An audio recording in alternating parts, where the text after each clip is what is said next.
ચાલીસ ગામ વણકર સમાજના આગેવાનો દ્વારા છોટાઉદેપુર અધિક કલેક્ટરને આવેદનપત્ર આપવામાં આવ્યું. તો આજરોજ વણકર સમાજના આગેવાનો તથા પદાધિકારીઓ દ્વારા અધિક કલેક્ટરને આવેદનપત્ર આપી છોટાઉદેપુર જિલ્લાના કંવાડ તાલુકામાં આવેલ પાનવડથી જલામલી તરફ જતા રોડની કામગીરી નામદાર સરકારના R&B વિભાગ તરફથી હાથ ધરવામાં આવેલ અને સદરુ રસ્તો કંવાડ તાલુકાના ચાવરિયા ગામના મધ્યમાંથી પસાર થાય છે, જેમાં વણકર સમાજના આશરે 15 થી 20 મકાન આવેલા છે, જેમાં 50 થી 60 લોકો વસવાટ કરી રહ્યા છે કે જેઓને R&B વિભાગ તરફથી કોઈપણ પ્રકારની આગોતરી જાણ કર્યા વગર અચાનક માત્ર 7 દિવસમાં તેઓના મકાનો ખાલી કરવા નોટિસ આપવામાં આવેલ છે. સદર પરિવારો આશરે 100 વર્ષ કરતાં પણ વધુ સમયથી ચાવરિયા ગામમાં વસવાટ કરે છે અને મજૂરી કરી પોતાનું જીવન નિર્વાહ કરે છે. તેઓ પાસે ખેતી લાયક કોઈ જમીન નથી અને તેમની પાસે જમીનના નામે હાલ જ્યાં તેઓનું મકાન છે માત્ર એટલી જ જમીન આવેલ છે.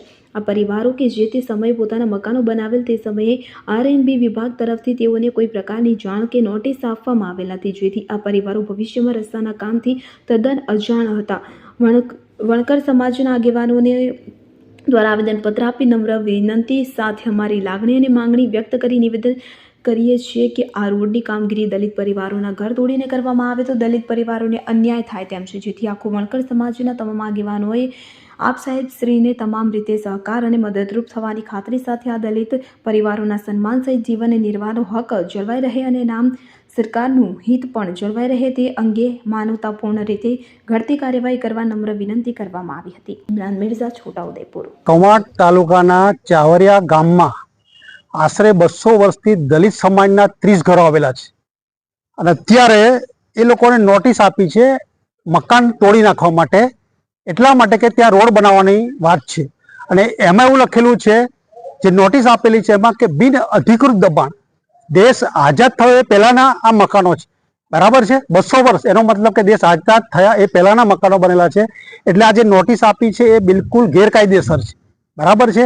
એટલે એના માટે અમે 42 ગામ વણકર સમાજના આગેવાનો, વડીલો, મિત્રોએ આવીને કલેક્ટરને આવેદનપત્ર આપ્યું છે કે આ મકાનો સહી સલામત રહે અને રોડની જગ્યા બીજી જગ્યાએથી સંપાદિત કરે, એ અમારી માંગણી અને લાગણી છે. પ્રવીણ વણકર,